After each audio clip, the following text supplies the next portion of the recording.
and has a transition. And leadership is transitional. And that's what I've gotten from ELF, even before coming here, ever since I knew about my board members. By the way, I read about you guys. And I understand the basis, the substance of what each and every person goes through. So as a government, especially when it comes to the fact that sometimes we struggle with trying to help Kenyans, make Kenyans understand, help young people, you're actually doing a whole lot for us. And on behalf of the government, I want to say thank you. To you, to your team, and to everybody that is supporting you. Because these are positive seeds that you're putting there. And please, you are saying Ati Sujumuna take off. You've taken off. You're cruising. You're up there. You're cruising. Now you just need to find a way to land in other places beyond the ones you have. Because it's fantastic how you've done across the nation. You know? And the issue of burnout, you were talking about that. That's something a lot of young people don't understand. As young people, including myself, I burnt out the first month I was in government. I was crying every day, but you'll never see those tears. You'll only see me showing up. We were never taught that you need help. We were taught, put in the work. Make sure you work hard. Make sure nobody takes your space, or it's good. But don't show people your bad side. Me, I disagree. Show people the struggle. Show people what you've gone through in order for people to understand that you need other people to rope in. And so I like that element in what you're telling them, is that your team then amplified you. Your board showed you. You know, you have 13 things. When I started government, I had like 40 things. I went and pitched to the CS and said, you know, and the president, and I'm like, yeah, this is what I want to do. Everyone looked at me like, do you think you're going to change this government or this country? And I came up with 2 things. For me, I'm all about diversity and representation. Because you have to understand how things work. And the only way you can understand is by sharing the knowledge, sharing the space, sharing the information that is there. Don't you agree? Do you agree? I don't like having monologues. Do you agree? Ama, you don't agree? If you don't agree, you can tell me you don't agree. On a lighter note, guys, why is everyone so, you know, give me a moment, Carol. DJ, is there a DJ here? Can everyone stand up? Can everyone just stand up? This is not a lecture. I am not a professor. Wait, so where is it? Can I know where the DJ is? The DJ up there? Who's coordinating? Or Kidum. So wapatie tu kitu, wako kama ambaye ni wamechoka sijui. Na mimi siwezi ongea nao iko wamechoka. Mpigieni makofi. Let's give him a round of applause. Yes. Let's shake it off a bit.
Not my element.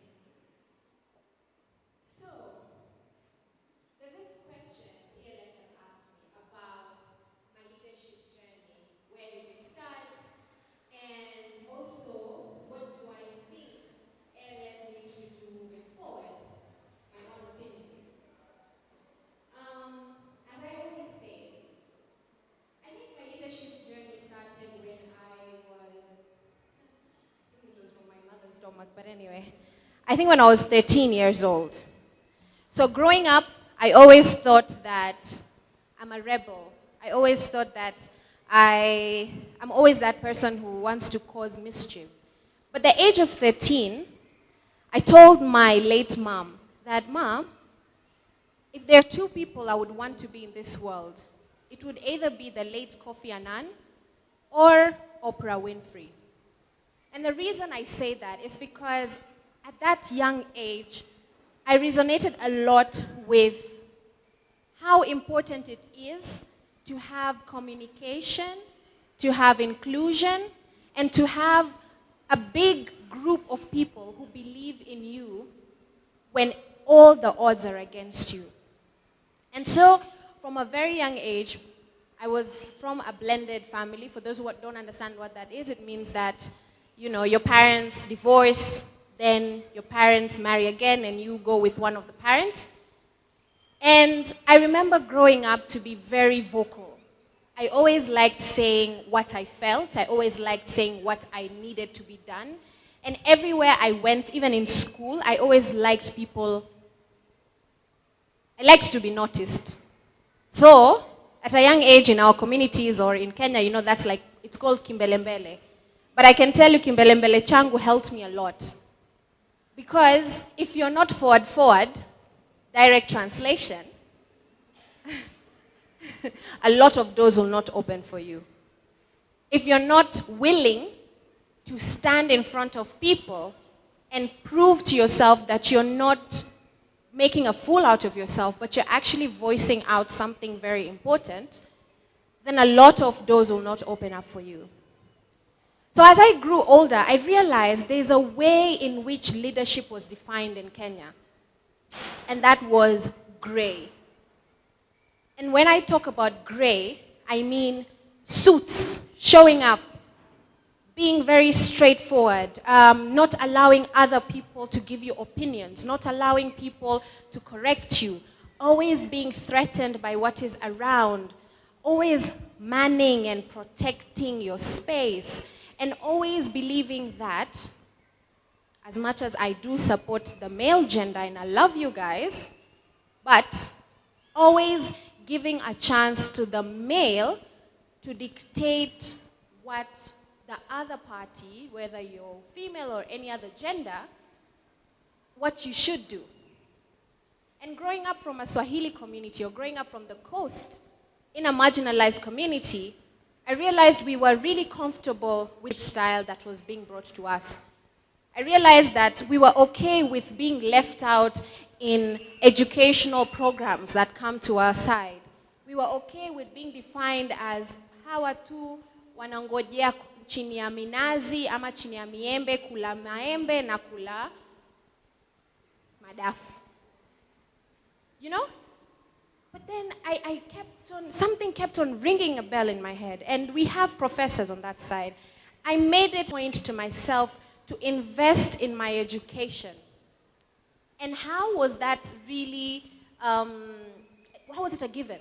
Because I had parents who believed education, exposure were really important. And so I was exposed to a lot of things. I was never stopped. Other than the time when I was, trying to jump across the wall to go to the club at night.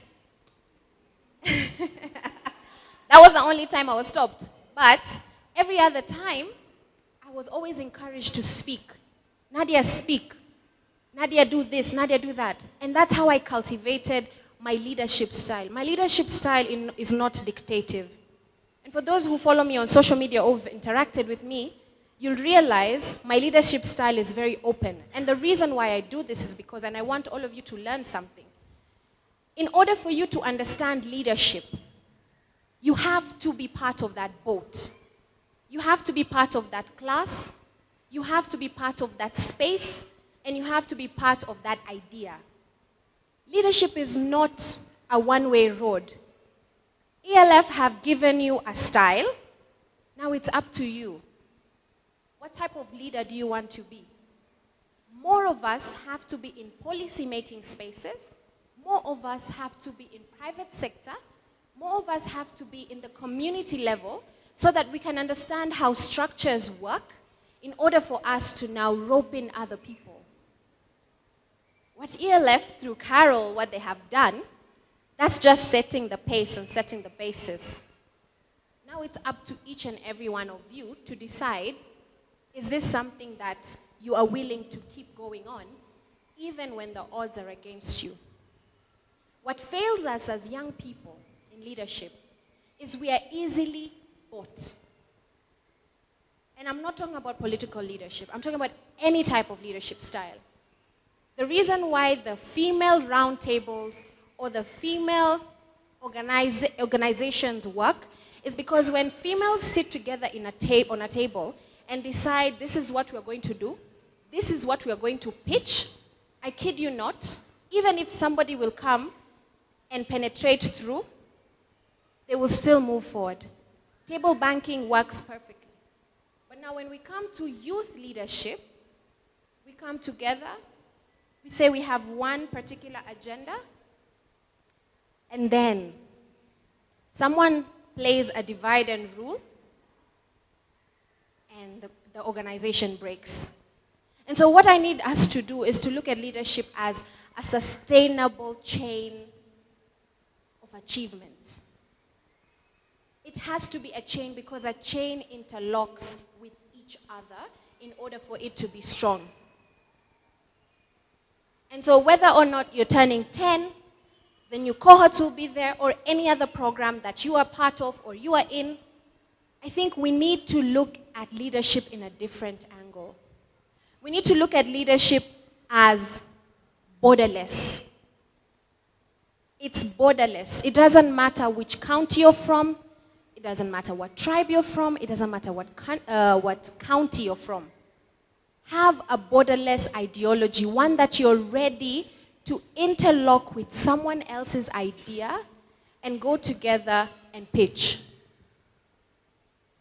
Leadership has to be fun and human as well. The reason why I'm saying this is the median age in Africa, if I'm not wrong, on the continent is 19, just like Kenya. And the percentage of youths on the continent is 60%. And what Madam Zainab has said is that we are not the present, we're not the future. I hate that word. How are we the future when we are now occupying spaces? We are the present. But we can only be the present if we are ready to present ourselves to tables that feel uncomfortable around us. It will only be our present when we are ready to put in the work and say that, you know what, we appreciate the policies and the decisions you're making for us. We are learning from that, but here's our ideas as well. And when you're doing that, I also have 3 others I want to take with me.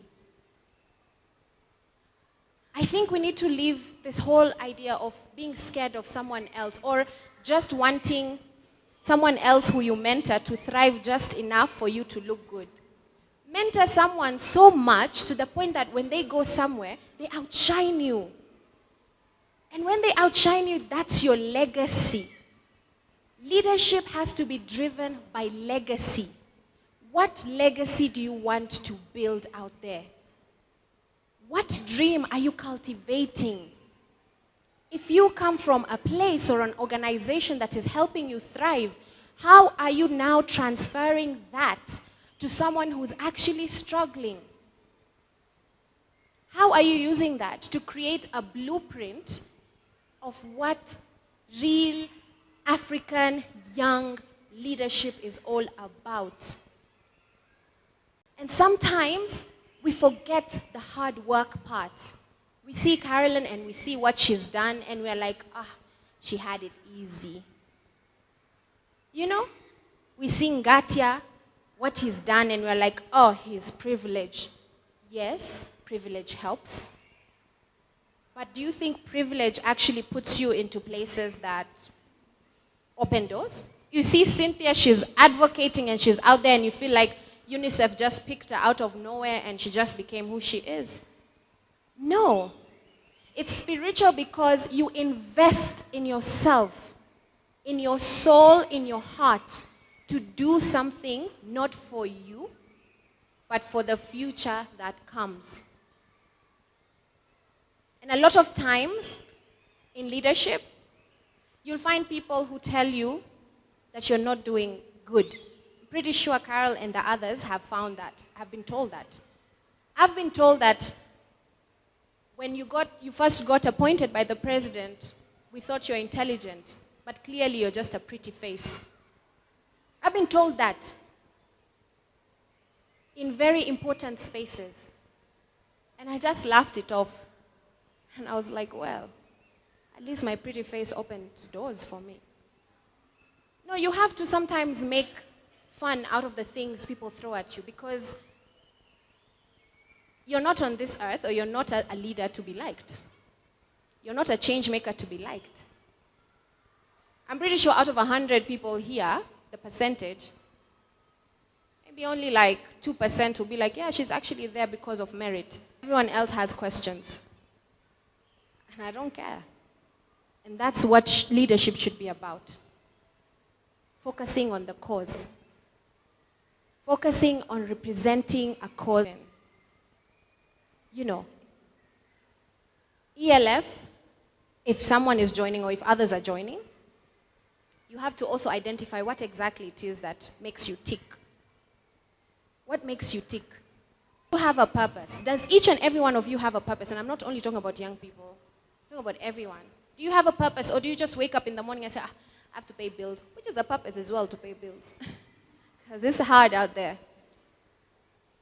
But do you have a real purpose that gives you that strength and that ability? I love your poem, Push. I really needed to hear that poem today because my purpose disappeared for a while. And that's because of the pressure that is being brought at me. So thank you. And you know, he said something very important, that sometimes you don't need to move a stone. Sometimes you just push. So wherever you are, whatever you're doing, keep it up. Whatever equipments that ELF have given you, don't only use it for the people next to you. Spread your wings. Go beyond. I'm really looking forward to seeing how ELF is going to now advance the Pan-African spirit. Because that is something that Kwame Nkrumah believed in so much. And that's something that I also believe in. I'm a Pan-Africanist. And leadership has to be like that. And so one of the things, or the points I've thrown at you, is the Pan-African zeal that comes from it. The other thing that I would really request ELF, mental health. Young people are dying. Young people are committing suicide because we are so fast-paced, our brains work so fast that sometimes we don't accept rejection, and we see rejection as being disqualified out of this life. And so the thing that I'm pushing even with government is, how do we incorporate mental health in leadership? How do we really harness that? And how do we cultivate that and make sure young African leaders understand that your mental health is important? And we forget about the cultural norms where you've either been bewitched or someone has thrown some sijui spit or God knows what. So how do we harness that? The other point is, and Ngatia had said it, is we are in a digitized economy, we are in a digitized country world right now. COVID has shown us that sitting in an office is unnecessary, right? It has shown us that we can work from anywhere. Now, how do we incorporate digitization?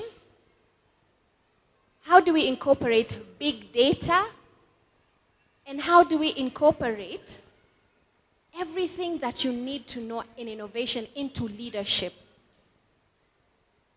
Unitar had done a research, and I was on a panel, and they're looking at how do we harness influencers and now make them positive in our societies. Because the truth of the matter, people, especially in Kenya, influencers are like our demigods. Now, how do we use the spaces that are there? How do we use digitization and incorporate that with African leadership? Because we're no longer in analog situations right now.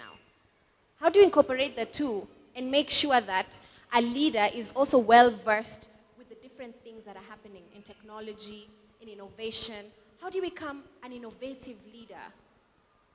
How do you become a leader that is thriving on social media but also thriving on the ground and still maintain the same authenticity that is there?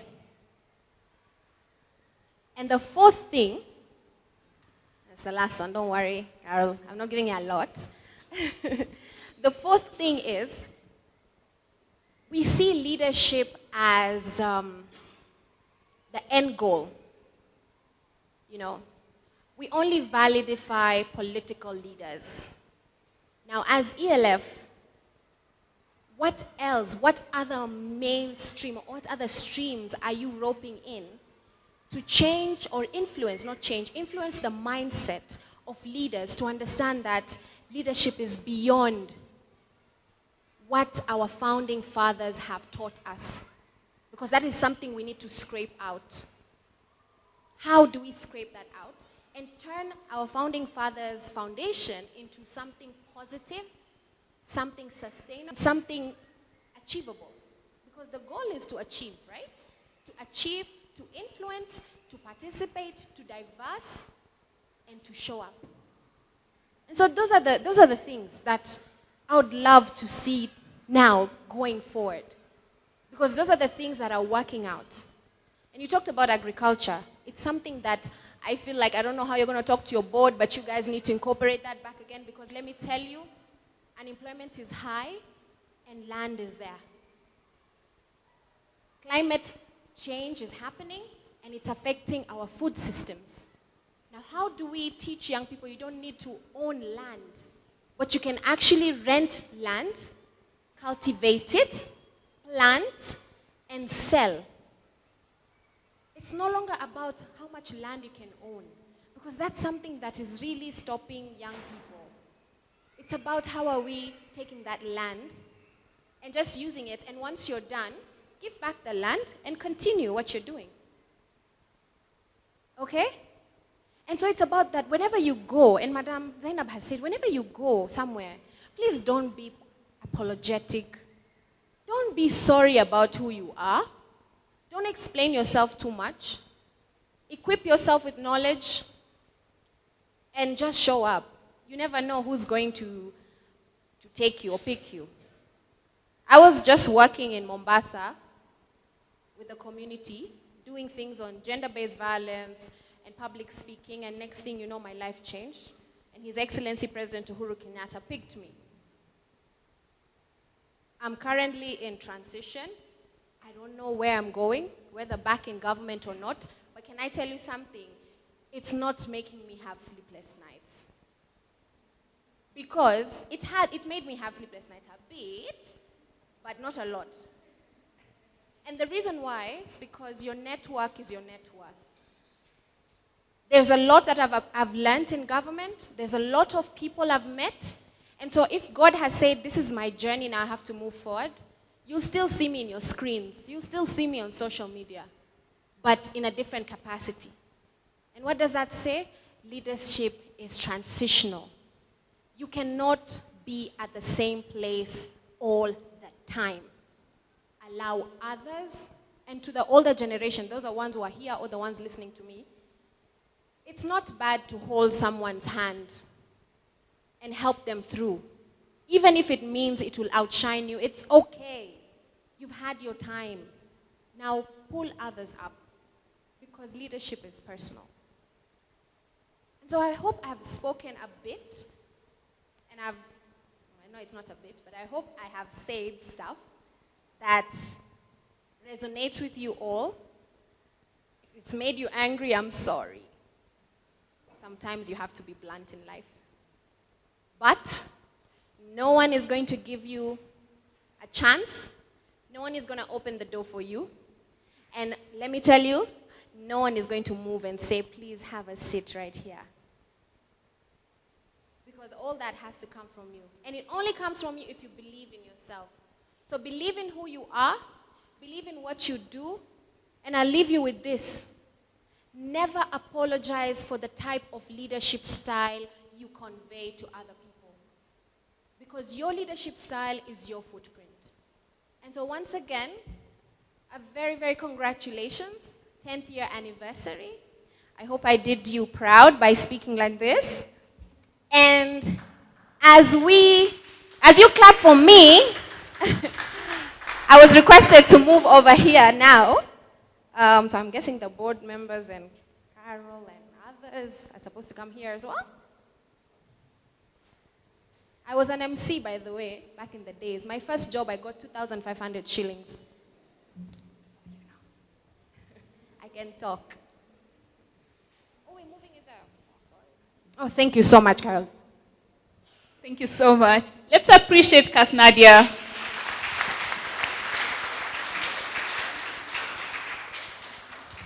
All right. Thank you very much, Madam CAS, for those thoughts. Leadership is a gift. It is personal, it is transitional, and it is spiritual as well. Asante, asante sana. Now we are at a time where we want to launch a strategic plan for the next 5 years, 2022, 2027. It speaks to a lot of aspirations. Wanjiko, you want us to move the table to the center? Okay. Those balloons are coming to you. Let's go. Keep going, Mavo. Keep going. Yes. Hapo sasa. And then the CS and the board members can just come around the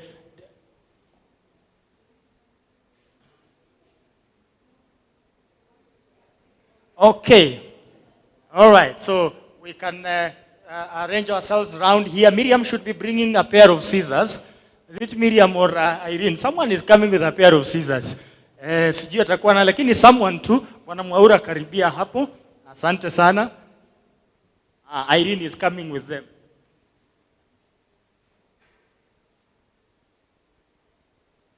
Okay. I hope we are ready. Bwana DJ, sijui kama hapa ndio Rouge Band wanachukua position pale, wanyoroshe ile wimbo tena.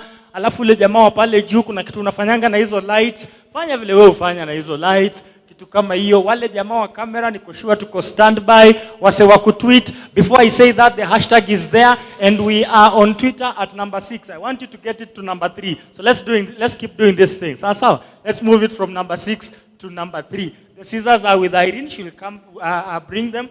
We just have maybe 2-3 people. The CS and 1 or 2 people hold.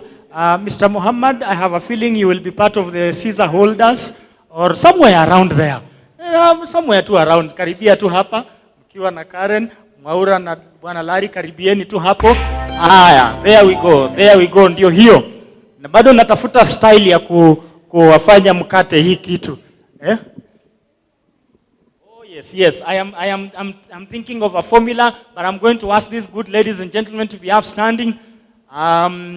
Alafu wakuwe pale wapatie kamera some way, wasizibe huyo jamaa wangu wa Kameme FM. Hii kitu iko Kameme TV live kwa vile Kameme, msizibe hiyo kitu. Hata watu wa Ramogi nimewaona hapa.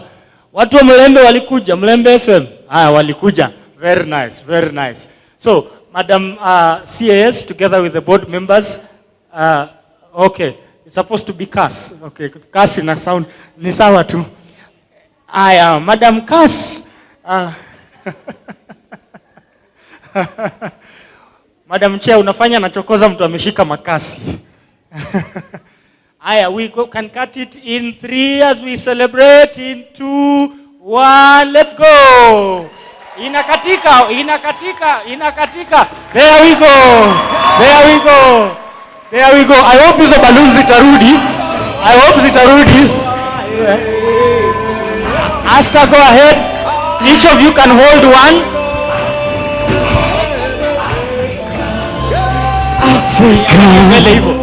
Just hold it like this one to face the same side with this one. Yes. Yes. And the rest. We are going to have a couple of photos there. Watu wa simu pia hapo ndio mnachukua zile zenu. Mnang'ara pale kwa the ground. My fish to go. Keep going, Rushman. Keep going. Leading like a fly. Andre, stand by.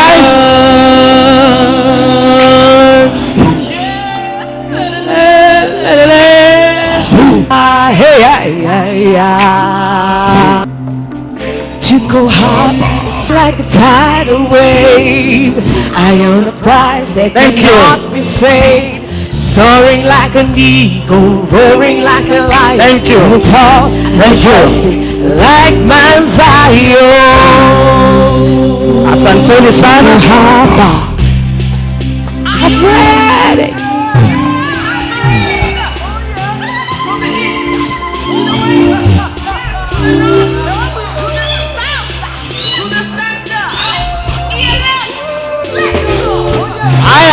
Enjoy the song. Let's get into the song now. Keep shooting, folks. Emerging leaders, Africa. To go hard. Kimefika sasa. Kizazi kimefika sherekea. We're the emerging leaders, Africa. To go hard. Mabadiliko yamefika sasa. Kizazi kimefika sherekea. We're the emerging leaders, Africa. To go hard. Mabadiliko yamefika sasa. Tuko hapa. Kizazi kimefika sherekea. We're the emerging leaders, Africa. Tutapa.